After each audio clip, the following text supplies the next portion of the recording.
감사합니다. 기도하겠습니다. 하나님, 하나님의 크신 은혜가 우리 가운데, 우리 삶 가운데, 우리의 모든 기도 제목 가운데 깨달아지고 또 느껴지고 또 고백되어지길 원합니다. 우리 성도들 이 시간 주 앞에 모였사오니 우리의 기도를 들어주시고 주님의 은혜로 정말로 살아가는 은혜의 하루하루가 되어질 수 있도록, 또 우리의 불안감이 또 다 믿음 안에서 사라질 수 있도록, 또 말씀 가운데 또 방금 찬양했던 성가대 찬양처럼 있게 하여 주옵소서. 말씀을 나눌 때 부족한 저의 입술을, 또 우리 모든 성도들의 듣는 마음을 허락하여 주옵소서. 감사하고 예수님의 이름으로 기도 올리옵나이다. 아멘. 사람과 사람과의 관계에서 선의는 중요합니다. 그러니까 사람이 사람을 만나는데 악의를 가지고 접근하면 어떤 사람일까요? 그 사람은 사기꾼이죠. 사람과 사람을 만날 때는 언제든지 호의와 선의를 가지고 가까이 갑니다. 물론 요즘은 아예 이 호의와 선의 자체도 관계를 맺지 않는 관계 단절의 시대가 되긴 했지만, 그래도 우리가 사람과 사람을 만났을 때 좋은 마음으로 얘기하는 것이 참 기쁩니다. 사실 우리나라가 이제 등산, 뭐 저는 이제 등산을 잘하지 않지만 등산을 하게 되면 산에 내려오는 사람이나 올라가는 사람들과 만나서 인사를 가볍게 합니다. 아, 뭐 운동 잘하십시오, 반갑습니다, 이렇게 가볍게 인사를 하죠. 그러니까 안전한 이 산행이 되기 위해서 격려해 줍니다. 그런데 사실 외국에 나가면 오히려 이런 게 없을 것 같지만, 사실 해외에 나가면 뭐 미국이든 뭐 유럽이든 어딜 나가면 굉장히 더 반갑게 인사를 해요. 오히려 아시아 쪽 사람들이 원래 더 정이 많을 줄 알았는데 그렇지 않아요. 해외 나가면 오히려 막 반갑게 손을 흔들어 줘요. 왜 저 사람이 나를 아나 싶을 정도로 이렇게 막 손을 흔듭니다. 근데 전혀 알지 못해요. 그냥 사람과 사람이 만났고 여행지에서, 특별히 관광지에서 만났으니까 서로 관광을 잘하라, 여행을 잘해라라고 하는 마음으로 이렇게 인사와 선의를 베푸는 것이죠. 그러니까 선의를 했을 때 선의를 받는 마음도 중요하고요, 선의를 하는 마음도 중요합니다. 왜냐하면 좋은 관계로 말이죠. 그런데 그 호의를 시간이 지나면 당연한 권리로 여기는 경우들이 많아요. 그러니까 배려를 해주고 호의를 베풀고 선의를 베푸는데 이것을 나중에 권리로 여긴다라는 것이죠. 그러니 나중에 계속 사랑을 베풀었는데 언제 순간부터 왜 안 해주냐? 당신이 이렇게 나한테 해줬는데 왜 지금 다른 말 하느냐? 오히려 권리인 양 얘기하는 경우들이 있습니다.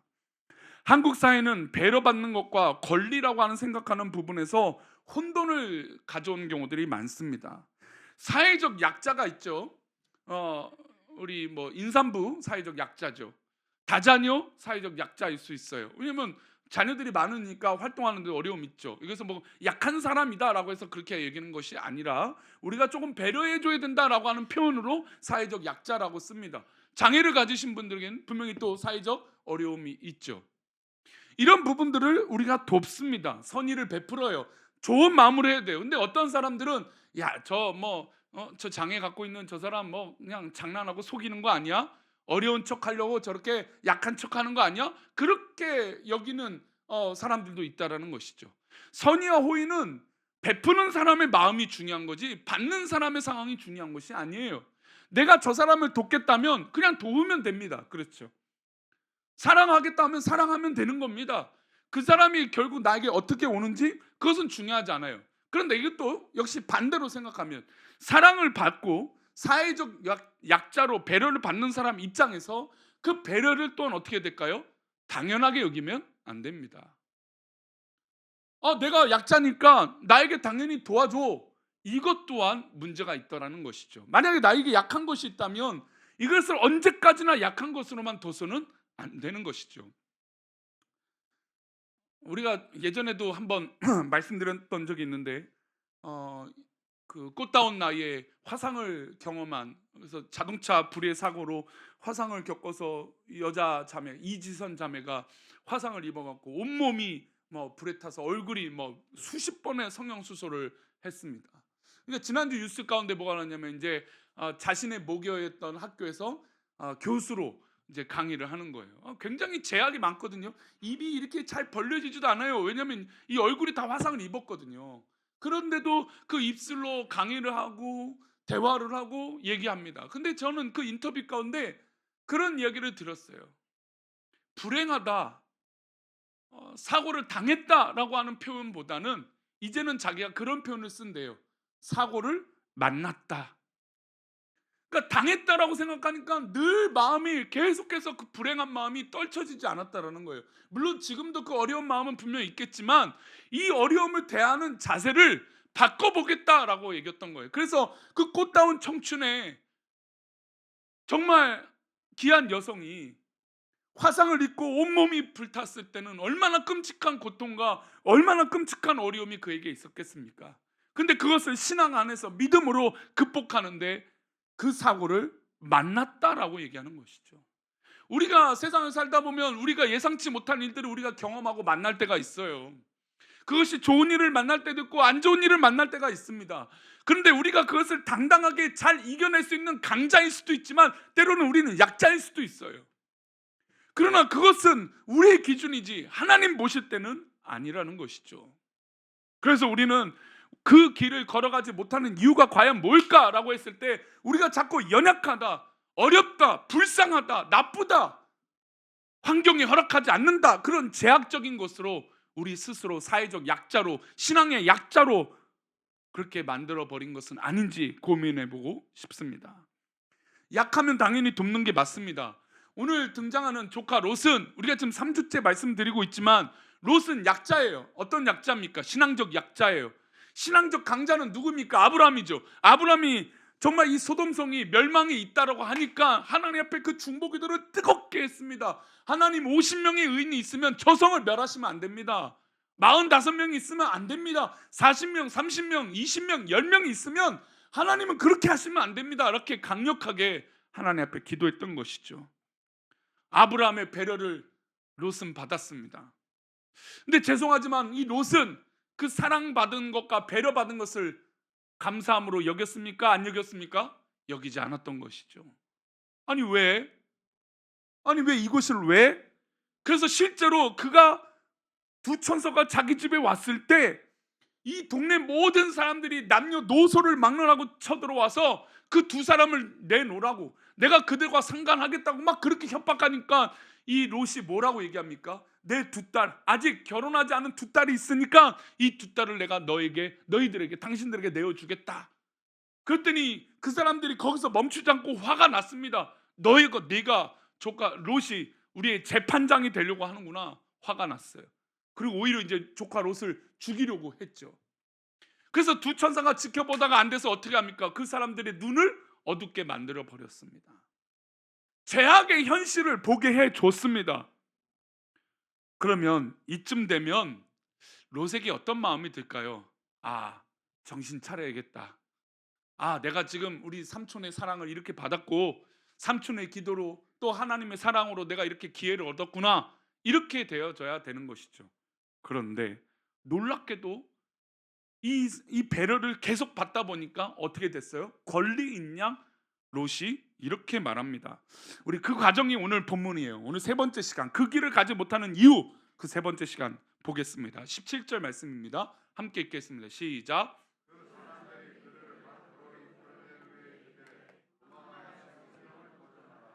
돌아보거나 들에 머물지 말고 산으로 도망하여 멸망함을 면하라. 그 사람들이 그들을 밖으로 이끌어낸 후에 도망하여 생명을 보존하라. 그 두 천사가 그들을 밖으로 이끌어냈어요. 이제 도망하여 생명을 보존해라. 왜냐하면 불기둥이 떨어지면 이 근처에 있는 사람들 다 타 죽으니까 이제 생명을 보존하기 위해서 도망가라, 뛰어가라 했어요.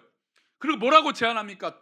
뒤를 돌아보거나 들에 머물지 말고라고 분명히 말합니다. 어디로 가라고 얘기하고 있습니까? 저 반대 산으로 가라고 했어요. 그리고 멸망함을 당하지 않도록 해라. 이건 하나님의 말씀이에요. 하나님의 말씀이죠. 우리 예배 시간에도 이인수 목사의 말을 듣는 것이 아니라 누구의 말을 듣는 겁니까? 하나님의 말씀을 듣는 겁니다. 그게 예배죠. 믿으십니까? 그게 예배예요. 이게 예배예요. 제가 지난 금요일 날에도 우리 성도들이 이제 신방을 받으면서 얼마나 그 믿음으로 준비하시는지 모릅니다. 목사가 단순히 집에 와서 예배했다라는 거, 물론 그것도 중요한 의미가 되겠지만 그거보다 더 중요한 건 이 가정에 함께 목사와 함께 예배하겠다라고 하는 그 은혜를 사모하는 그 믿음의 눈인 줄 믿습니다. 아니 그쯤 되면 순종해야 되고, 이쯤 되면 이 말을 들어야 되는 거 아니겠습니까? 그런데 이 조카 롯이 이 말을 듣고 또 다른 제안을 합니다. 우리 18절 말씀입니다. 함께 읽겠습니다. 시작. 롯이 그들에게 이르되 내 주여 그리 마옵소서. 물론 이제 여기서 롯이 주여라고 하는 말까지 나와서 참 감사합니다. 근데 우리가 신앙적인 신앙인일지라도 이런 표현들은 쉽게 해요. 오 주여, 오 하나님, 그럽니다. 그러면서 내가 정한 뜻이 있어요. 하나님의 뜻과 하나님의 말씀이 있음에도 불구하고 내가 정한 뜻이 있어요. 뭡니까? 그리 말라는 거예요. 내 주님 그리 마옵소서. 자, 여기서 우린 여기까지 설교를 끝낸다면 아이고 이 조카로서는 다시 상종하지 말아야겠다, 그런 인간의 표현이고 인간의 모습일 거예요. 그런데 하나님 마음은 어떻습니까? 이렇게 말하는 조카 롯도 어떻게 하실까요? 기다려주시고 들어주시죠. 사실 지금까지 수많은 기회를 줬습니다. 수많은 말을 보여줬고 수많은 상황들, 소돔성의 이 제약들을 다 보여줬습니다. 이쯤 되면 철 좀 들어야 될 텐데 안 돼요. 그리고 지금 와서도 야 이제 산으로 가라 하면 가야죠. 그런데 우리의 신앙은, 이 목사도 포함해서 우리의 신앙은 하나님 말씀에 순종하는데 참 어려워요. 그리고 우리의 생각대로 말합니다. 하나님 그거는 좋은 방법이 아닌 것 같습니다. 감히 지금 하나님의 뜻이 있고 두 천사를 통해서 말했는데도 불구하고 그리 마옵소서라고 얘기해요. 그 이유가 뭘까요? 뭐라고 얘기할까요? 우리 19절 말씀입니다. 함께 읽겠습니다. 19절입니다. 19절 말씀 시작.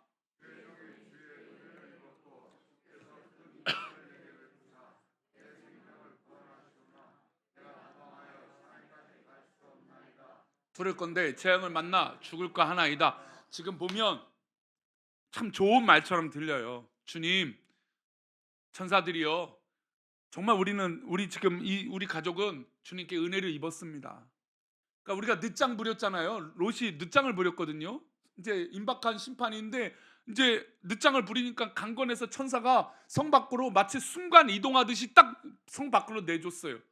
그리고 성 밖에 내놓고 이제 저 산으로 가라 했는데 이 롯이 그리 마옵소서라고 얘기하면서 뭐라고 얘기하냐면, 아 우리는 정말 은혜를 받았습니다. 큰 인자를 받았습니다. 마치 믿음의 모습처럼 고백을 해요. 그리고 또 이렇게 말해요. 하나님 내 생명을 구원하셨사오니 하나 내가 지금 도망가는데 저 산까지는 도저히 못 갈 것 같습니다 얘기하는 거예요. 그리고 저 산으로 가게 되면 뭐 도적을 만나든 또 다른 재앙을 만나 우리 죽을까 걱정됩니다라는 거예요. 되게 합리적인 이야기죠. 되게 그럴싸한 이야기입니다. 우리 신앙생활이요, 진짜 신앙과 신앙이 아닌 것이 구분되어질 때요, 되게 뭐 이상한 것이 아니에요. 요즘 뉴스에 가장 많이 등장하는 게 이제 JMS. 이들이 전도 방법이요, 뭐 대단한 방법이 아닙니다. 사람의 어떤 그런 본능을 굉장히 자극해요. 뭐라고 얘기하는지 아세요? 한 정말 모델 같은 자매가 와갖고 한 자매한테 갑니다. 그리고 얘기합니다. 아 너무 아름답다. 칭찬을 하는 거죠. 아름답습니다. 아름다운데 내가 배우고 있는 이 모델 일을 좀 한번 같이 해봤으면 좋겠다. 그리고 내가 그렇게 훈련 잘 받는 우리 교회가 있고 공동체가 있는데 함께 가서 이 교육을 받아보자. 칭찬과 격려와 상대방을 인정해주는 사람의 말을 들으니까 어떻게 돼요? 우리 인간은 그런 말에 쉽게 넘어가는 거죠. 그런 게 연약한 거예요. 지금 이 말도요, 사실 자신이 표현하는 이 말이 굉장히 그럴싸해요. 내가 도망하여 산에까지 갈 수 없으니 두렵건대 재앙을 만나서 우리가 죽을 것 같으니까 다른 곳을 가게 해주세요. 그리고 뭐라고 얘기하는지 보겠습니다. 20절 말씀이에요. 20절 말씀 읽겠습니다. 시작.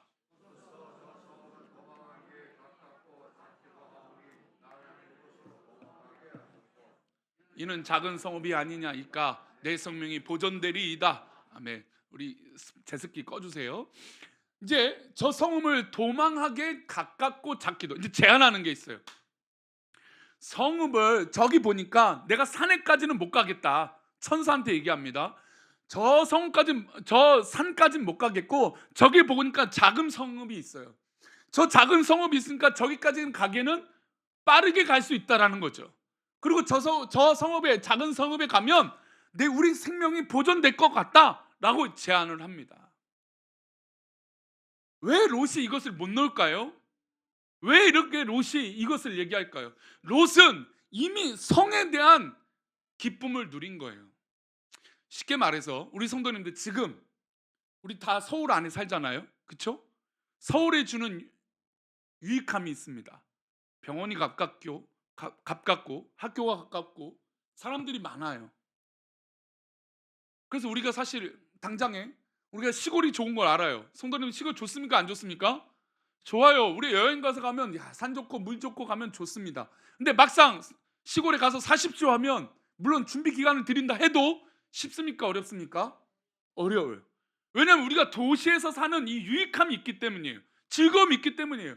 저는 솔직히 도시에서 사는 게 즐거워요. 재미있어요. 뭐 우리 성도님 가운데도 사람이 너무 많아서 싫다 이럴지라도요, 그래도 어디가 좋아요? 우린 도시에 사는 게 익숙해요. 지금 롯이요, 이 맛을 본 거예요. 원래는 아브라함과 함께 광야에 있어도 살고 하나님께서 말씀하신 가나안 땅에 살았어요. 어떻게 보면 좀 척박한 땅일 수도 있어요. 고원지대고 사막지대니까. 근데 그곳에서 하나님의 뜻대로 살았지만 이제 그 눈에는 뭐가 들어왔어요? 애굽 성읍을 받고 소돔 성을 받고 이 작은 성읍을 봤어요. 이 성읍이 좋은 거예요. 왜요? 인프라가 있고 사람들과 함께 살아갈 수 있는 기쁨이 있으니까. 인간적인 욕심을 내려놓을 수가 없는 겁니다. 그래서 제안을 해요. 제안을 합니다. 그렇게 얘기합니다. 합리적으로 얘기해요.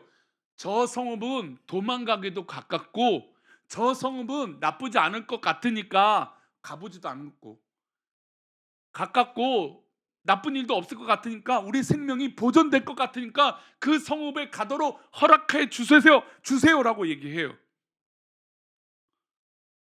사실 핑계죠.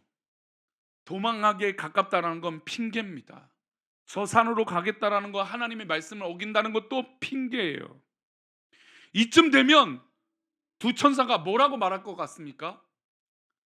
이쯤 되면 뭐라고 얘기할 것 같아요?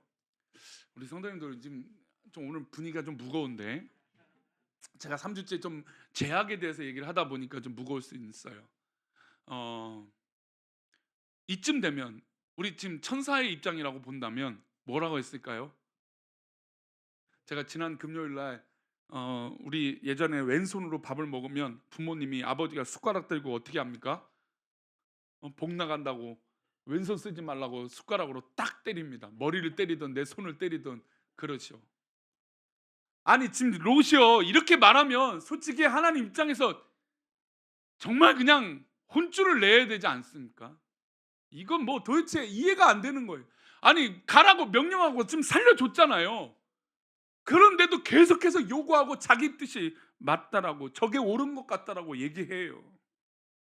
예수님께서 이 땅에 오셔서 12명의 제자들을 세우셨습니다. 이들을 정말 사랑하셨어요. 그리고 예수님의 사역을 가르쳤어요. 그런데 어느 날 야고보, 요한의 어머니가 와서 이렇게 예수님께 요구합니다. 21절 말씀이에요. 함께 읽겠습니다. 시작. 예수께서 이르시되 하나는 주의 우편에 하나는 주의 좌편에 앉게 명하소서. 예수님께 어머니가 왔습니다. 우리 친절하시고 사랑이 많으신 예수님은 그 어머니에게 무엇을 원하느냐라고 친절하게 말씀하시죠. 그랬더니 그 어머니가 얘기합니다. 이르되 나의 두 아들을 주의 나라에서 하나는 주의 우편에 하나는 주의 좌편에 앉게 명해 주소서. 이거는 지금 천국의 좌우편이 아닙니다. 이 땅에서 하나님, 예수님을 보니까 뭔가 대단한 일이 일어날 것 같은데, 그렇게 되면 이 요한과 야고보를 하나는 우편에 하나는 좌편에 앉게 해주세요라고 청탁을 한 거죠.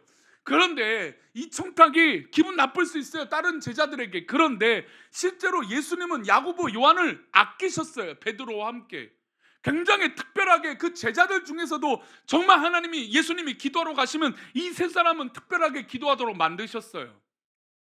그러니까 제자들 중에서도 인정받았던 사람들입니다. 그러니 이 요한의 어머니가 와갖고 예수님께 이런 부탁을 할 수도 있어요. 이들의 입장에서는.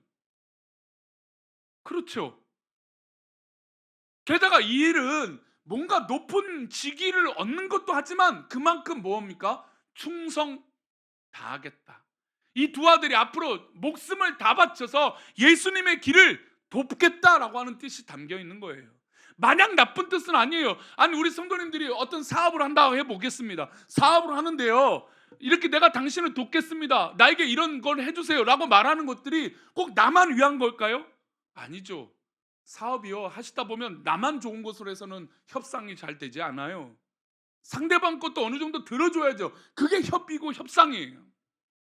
지금 예수님 앞에 온 어머니는 물론 다른 제자들이 볼 때는 기분이 나쁜 일이에요. 이건 기분 나쁘죠. 아유, 어머니까지 보내갖고 이렇게 청탁을 해, 이 나쁜 놈들. 그럴 수 있는 일이에요. 그런데 이 야고보 요한의 입장에서는 어머니가 충분히 그렇게 얘기해도 되는 거예요. 어머니 입장에서 아니 두 아들이 예수님과 제자들 사이에서도 가장 인정받는 제자이고 사랑받는 제자이고 예쁨 받는 제자인데 이렇게 해도 되죠.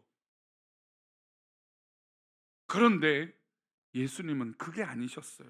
뭐가 아니었습니까? 우리가 잘 알고 있는 예수님의 삶의 가치는 그게 아니었어요. 우리 22절 말씀 이어서 읽어보겠습니다. 시작. 예수께서 대답하여 이르시되 너희는 너희가 구하는 것을 알지 못하는도다. 내가 마시려는 잔을 너희가 마실 수 있느냐? 그들이 말하되 할 수 있나이다. 지금 예수님이 그 어머니의 얘기를 듣고 말합니다. 너희는 너희가 구하는 것을 알지 못한다. 그러니까 하나님의 놀라운 계획을요, 우리가 아무리 얘기하고 설명해줘도요, 조카 롯을 보세요. 아무리 설명해줘도 이해가 안 돼요. 우리가 올해 그 길을 걸어갑시다. 하나님 기뻐하시는 길을 가보자라고 얘기하고 있습니다. 근데 그 삶은요, 이 목사가 제시하는 길이 아니에요. 우리 성도님들은 스스로 하나님 앞에 기도하는 그 길인 줄 믿습니다. 그러면 그 길을 걸어가고 계십니까? 성도님들 그 길을 걸어가고 계시나요? 목사가 바라는 길이 아니라 하나님 원하시는 그 길을 가고 있나요? 그런데 이 길이 쉽지 않다라는 겁니다. 왜요? 하나님의 사랑을 우리가 받고 있는데 자꾸 그것을 권리인 양 착각하기 때문이에요. 예수님의 사랑을 받았어요. 요한과 야고보는 맞아요. 사랑 받았죠. 근데 그 사랑을 받았는데 어느 순간부터 예수님의 뜻은 상관없고 하나님의 뜻은 상관없는 사람이 돼버려요. 조카 롯이요, 사랑을 받았어요. 근데 어느 순간부터 하나님의 뜻, 천사의 뜻은 상관없는 일이 돼버립니다. 자기의 뜻이 더 우선이 되어 버리죠. 예수님의 정말 중요한 말씀은 무엇입니까? 내가 마시려고 하는 잔, 그 잔은 뭡니까? 십자가이죠. 너희들 위해서 죽는 그 십자가의 피죠. 그런데 이렇게 말하는 의도를 제자들이 이해합니까? 못합니까? 그들이 말하되 자신이 할 수 있나이다. 뭘 할 수 있어요? 뭘 할 수 있어? 예수님이 잡히시니까 도망가 버리고 예수님 앞에 심판받고 있는 재판장에 벌어진 잡히신 그날에 한 여종이 와갖고 베드로에게 물으니까 당신 저 예수와 함께 했던 사람도 아니니까 그랬던 예수님을 욕하고 저주했던 게 제자들 아닙니까? 그 모습이 바로 우리 아닙니까? 사랑을 받았는데, 하나님이 사랑을 베푸셨는데 그 사랑을 권리로 착각하는 것이죠. 그런데 놀라운 것은 그럼에도 불구하고 예수님이 제자들을 버리실까요? 아니라는 거예요. 이게 굉장히 중요합니다. 오늘의 말씀은 앞에서 끝나는 게 아니에요. 이렇게 말 안 듣는 사람 아니다라고 말하는 게 끝이 아니에요. 예수님은 너희가 알지 못하는구나 에서 끝나신 게 아니라 십자가로 사랑을 완성하셨어요. 그리고 이 조카로 계속 요구하잖아요. 살려줬는데도 또 요구해요. 자, 창세기 19장 21절입니다. 함께 읽겠습니다. 시작. 그가 그에게 이르되 내가 이 일에도 내 소원을 들었은즉 내가 말하는 그 성읍을, 원래 이 소알이라고 하는 이 성읍을 같이 멸망을 시키려고 했던 것이 하나님의 뜻입니다. 그런데 이 말 안 듣는, 또 계속해서 자기 말대로 자기 뜻대로 되고자 했던 이 롯의 말을 두 천사가, 하나님이 어떻게 하십니까? 들어주세요. 이게 하나님의 은혜고 하나님의 사랑이죠. 그리고 22절에 이제 이렇게 변화가 일어납니다. 22절입니다. 함께 읽겠습니다. 그가 속히 도망하라. 내가 거기 이르기까지는 내가 아무 일도 행할 수 없노라 하였노라. 그러므로 그 성읍 이름을 소알이라 불렀더라. 속히 도망하라. 내가 거기 이르기까지 내가 아무 일도 할 수 없노라. 이게 하나님의 사랑인 것이죠. 사실 어떤 일이 벌어지고 우리가 그 길을 걸어갈 때 하나님은 우리에게 하실 수 있는 일이 없습니다. 왜냐하면 우리에게 자유의지를 주셨고 우리가 선택할 수 있도록 하셨기 때문이에요. 우리가 선택하고 갑니다. 잘못 가요. 뻔히 봐도 이거는 죄악의 길이에요. 그래서 여러 가지 징조와 사인을 보여주십니다. 그런데 자꾸 자기가 원하는 대로 그 길을 가고자 하죠. 예수님이 끝까지 십자가를 지셨고 이 두 천사도 하나님의 말씀으로 그 소원을 들어주셨던 것처럼 우리는 그 사랑을 지금도 받고 있는 존재들입니다. 그러면 여기서 우리는 빨리 깨달아야 돼요. 아, 내가 잘해서 사랑받는 것이 아니구나. 누군가의 기도 때문에, 누군가의 사랑 때문에 내가 지금 살고 있구나. 그것을 깨닫는 게 권리가 안 되는 거예요. 은혜가 되는 것이고 좋은 관계가 되는 것이죠. 우리 마지막으로 시편 143편 1절을 함께 읽습니다. 시작. 여호와여 내 기도를 들으시며 내 간구의 귀를 기울이시고 주의 진실과 의로 내게 응답하소서. 사실 이제 제가 서론에 말씀드렸던 이지선 자매를 영상으로 보여드릴까 하다가 여러 번 과거에도 제가 말한 기억이 있어서 말씀 안 드리지만 혹시나 유튜브 영상 보시다가 이지선 교수, 이지선 자매라고 한번 찾아보십시오. 저는 한 이 정도 제가 26살 때 그 자매가 사고를 당했으니까 7살 때 그때쯤이니까 아마 나이가 이쯤 되면 이제 한 40살 정도 됐을 것 같아요. 근데 시간도 한 10 몇 년이 15, 16년이 흘렀거든요. 그럼 15, 16년이 지났으니까 우리 한국 의술이 얼마나 발달했습니까? 그죠? 그러니까 저는 한 10 몇 년이 지나면 얼굴도 성형 수술도 요즘 좋으니까 기술이 싹 다 깨끗하고 말하는데도 어려움 없을 줄 알았어요. 근데 얼마나 화상이 깊었는지 아직도 살에 살이 붙은 자국, 입이 이렇게 딱 안 닫혀져요. 살짝 벌려지죠. 이게 쌍꺼풀 수술하면 눈 뜨고 주무신다면서요. 또 이 얘기를 웃자고 한 얘기인데 집에 가서 우리 목사님이 쌍꺼풀에서 눈 뜨고 잔다고 몰아가신다 이게 받으시면 안 돼요. 근데 그렇게 의술이 발달했잖아요. 그래서 저는 사실 솔직히 더 충격이었어요. 아니 10 몇 년이 흘렀는데 아직도 얼굴이 보기가 힘들구나. 어렵구나.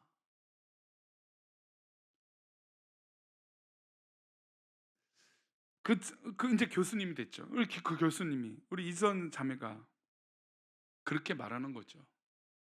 사고를 당한 것이 아니라 사고를 만났다. 저는 이 만났다 표현 가운데 누구의 섭리를 믿는다라고 고백되어지는 걸 느꼈냐면 하나님의 계획과 하나님의 섭리인 것을 깨달았기 때문에 그렇게 고백한 줄 믿습니다. 우리 성도님들 혹시나 우리가 오늘도 우리의 길을 걸어가고 내일도 우리의 길을 걸어가고 이 한 주간도 우리 성도님들의 길을 걸어갈 겁니다. 그 길을 걸어갈 때 어떤 일들이 있겠죠. 좋은 일이 있든 안 좋은 일이 있든 무슨 일들이 있겠죠. 그 길이 있을 때마다 하나님의 뜻을 진짜 묻는 기도가 있기를 축복합니다. 다윗의 기도가 뭡니까? 여호와여 내 기도를 들으시며 내 간구에 귀를 기울이시고 주의 진실과 의로 내게 응답하소서. 내가 기도합니다. 내 뜻대로 기도해요. 그런데 그 결과의 답은 무엇입니까? 하나님의 뜻대로 인도해 달라는 겁니다. 예수님도 십자가를 지시면서 주여 저들이 하는 죄를 알지 못합니다. 저들의 죄를 용서해 달라고. 스데반 집사가 돌을 맞으면서 억울하게 돌에 맞아 죽는데도 주님 하나님 저들이 하는 죄를 모릅니다. 오늘 설교를 꼭 기억하십시오. 설교를 잘못 들으시면 우리 목사님 우리 고집 피우면 이렇게 혼난다라고만 말씀이구나. 아닙니다. 그건 설교를 절반만 들으신 거예요. 그 이유가 중요해요. 우리가 조금만 하나님의 사랑을 받는 데 있어서 조금만 권리라고 깨닫지 않고 욕심을 부리지 않고 감사하고 진정으로 기도한다면 하나님의 놀라운 뜻을 깨닫게 될 줄 믿습니다. 하나님의 놀라운 사랑을 깨닫게 될 줄 믿습니다. 이 롯이요, 이쯤 되면 하나님 감사합니다 라고 고백했다면 어땠을까요? 이 제자들이요, 예수님 앞에 예수님의 마시는 잔은 내가 잘 모르겠습니다 이랬으면 어땠을까요? 그런데 다 안 돼요. 다 안 돼요. 자기가 다 할 수 있대요. 사람들은 장담을 합니다. 할 수 있다고. 죄송하지만 하나님 앞에도 장담하시겠습니까? 우린 연약한 존재이고 우리는 또 넘어지는 존재입니다. 우리 한국 사회가 15%가 넘는 사람들이 최소 우울증 초기 증세고 20%가 넘는 수치가, 그러니까 10사람 중에 2사람, 3사람은 사실 우울증의 증세를 다 갖고 있다라고 얘기합니다. 사회가 깝깝해질수록 더 많아진다고 하죠. 해결하기 어렵습니다. 근데 그거에 비례해서 한국교회 신앙도 무너지고 있어요. 말씀 맺겠습니다. 성도님들, 우리가 그 길을 걸어가지 못하는 이유는 명백합니다. 바로 우리가 착각하기 때문이죠. 오늘은 사랑하는 우리 교회 성도님들, 하나님 앞에 모든 상황 속에서도 주님만 바라보고 그 길을 걸어가시는 멋진 신앙의 삶이 되시기를 축원합니다. 이 시간 우리 모두 일어나셔서 모든 상황 속에서 함께 찬양하겠습니다.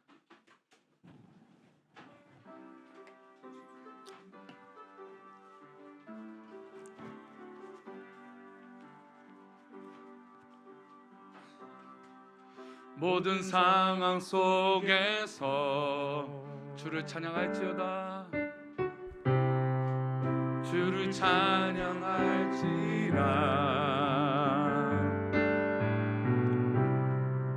주는 너의 큰 사랑을 아멘. 큰 도움이시라.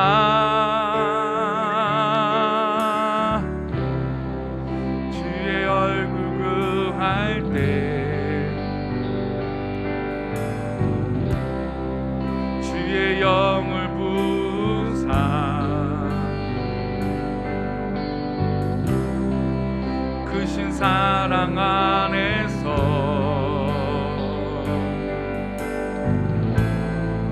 주를 보게 이 시간 우리 하나님 앞에 확정되어 봅시다. 아멘. 내 영혼이 확정되어 싸우니 믿음의 눈 들어 주를 바라봅니다. 내 영혼이 확정되어 싸우니 믿음의 눈 들어 주를 내 영혼이 확정되고 내 영혼이 확정되고 믿음의 눈 들어 주를 바라봅니다.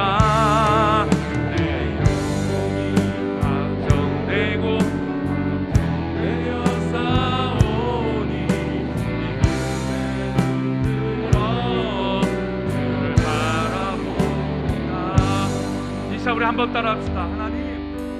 따라합시다. 하나님 믿음의 눈을 들게 해 주옵소서. 아멘. 이 시간 우리 짧게 우리 성도님들 기도 제목을 위해서 기도할 때 하나님 그 모든 기도의 제목이 믿음의 뜻이 되길 원합니다. 믿음의 눈으로 바라보기 원합니다. 하나님 기뻐하시는 일들이 이루어지길 원합니다. 우리 그런 마음으로 이 시간 합심하여 잠시 하나님 앞에 기도하고 다 같이 기도합니다. 하나님 아버지, 우리가 믿음의 눈을 다른 눈 열지 않게 하여 믿음의 눈을 뜨게 하여 믿음으로 바라보게 하여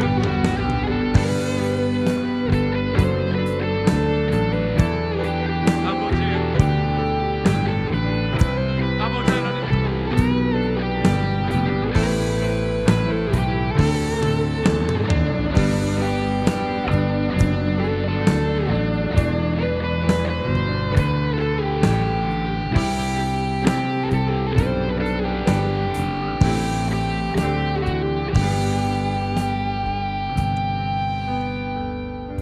하나님 아버지, 우리의 믿음의 눈을 열어 주님이 계시는 것을 보게 해 주옵소서.